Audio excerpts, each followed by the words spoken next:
तुम सिर्फ परमेश्वर के पुत्र नहीं हो, तुम परमेश्वर के वारिस भी हो। तुम सिर्फ सेवक नहीं हो, तुम पुत्र हो। तुम्हारी हैसियत सिर्फ सेवक की नहीं है, तुम्हारी हैसियत किसकी है? पुत्र की है। और अगर तुम पुत्र हो तो तुम वारिस भी हो। तुम सिर्फ राजा के भवन में नहीं हो, तुम एक राज पदधारी हो। राज्य हमारे हाथ सौंप दिया गया है। परमेश्वर ने मुझे चुना है और मुझे उसने क्या किया है? राज पदधारी भी बनाया है। एक स्टेक होल्डर कौन है?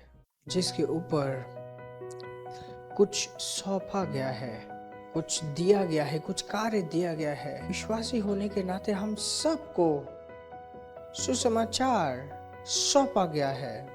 उसने बोला कि उसने हमें मेल मिलाप का वचन सौंप दिया है। सौंप दिया है का अर्थ क्या है? मेरे हाथ में कुछ है, अब मैं तुम्हें दे रहा हूं और तुम्हें कहता हूं कि मैं ये तुम्हें सौंप दे रहा हूं। अगर मैं सौंप दे रहा हूं, व्हाट डज दैट मीन? कि अभी मेरे हाथ से निकल के अभी ये तुम्हारे हाथ में पहुंच चुका है। अब ये तुम्हारी जिम्मेदारी है, तुम्हारे हाथ में आ गया है, ये अभी सौंप दिया गया है। मतलब मेरा इसके ऊपर से और कोई कंट्रोल नहीं है, अब इसके ऊपर कंट्रोल तुम्हारा है। नहीं, मेरा इसके ऊपर से कोई जिम्मेदारी है, अब इस चीज की जिम्मेदारी तुम्हारी है। हर एक संतान अपने पिता से विरासत में कुछ पाता है। हर एक व्यक्ति जो जन्मा है वो वारिस है। कोई विरासत में जायदाद पा सकता है, कोई विरासत में लोन भी पा सकता है, कोई विरासत में एक बड़ा नाम पा सकता है और कोई विरासत में बदनाम भी पा सकता है।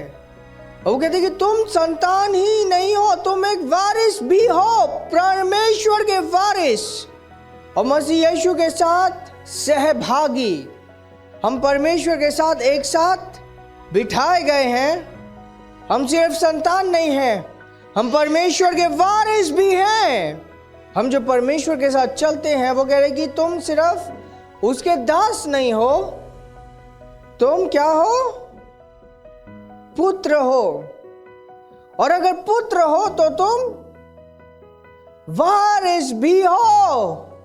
क्या ये सिर्फ पास्टर्स को बोला गया है? नहीं, ये हम सब के लिए है। तुम सिर्फ परमेश्वर के पुत्र नहीं हो, तुम परमेश्वर के वारिस भी हो। तुम सिर्फ सेवक नहीं हो, तुम पुत्र हो। तुम्हारी हैसियत सिर्फ सेवक की नहीं है, तुम्हारी हैसियत किसकी है? पुत्र की है। और अगर तुम पुत्र हो तो तुम वारिस भी हो। एक पुत्र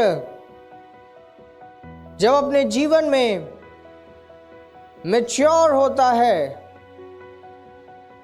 वो ऑटोमेटिकली स्टेक होल्डर बन जाता है अपने आप में। इनफैक्ट उसको स्टेक होल्डर बनना ही है, क्योंकि ये जो विरासत है ये सिर्फ चीजों में, वचनों में या सिर्फ प्रॉमिसेस में, वायदों में सीमित नहीं है। उसने हमें राज्य का भी वारिस बनाया है। राज्य हमारे हाथ सौंप दिया गया है। तुम सिर्फ राजा के भवन में नहीं हो, तुम एक राज पदधारी हो।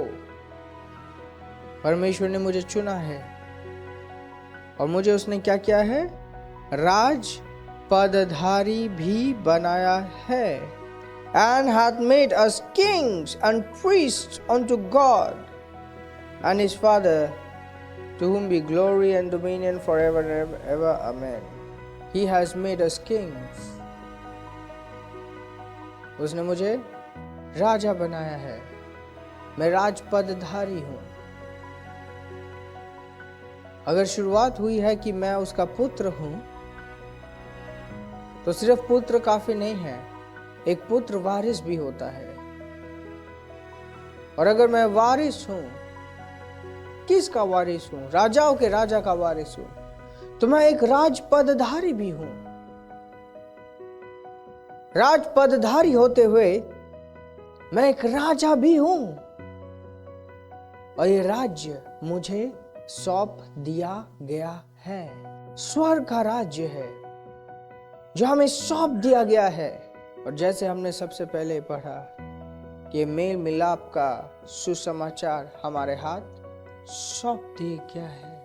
ये जो सुसमाचार है, this is the power of God unto salvation. The only power of God, the most powerful power of God. ये परमेश्वर की महिमा है और हमारा सौभाग्य है कि परमेश्वर ने हमें चुना है इस सुसमाचार के प्रति, इस सुसमाचार के निमित्त। हमारा सौभाग्य और परमेश्वर की महिमा।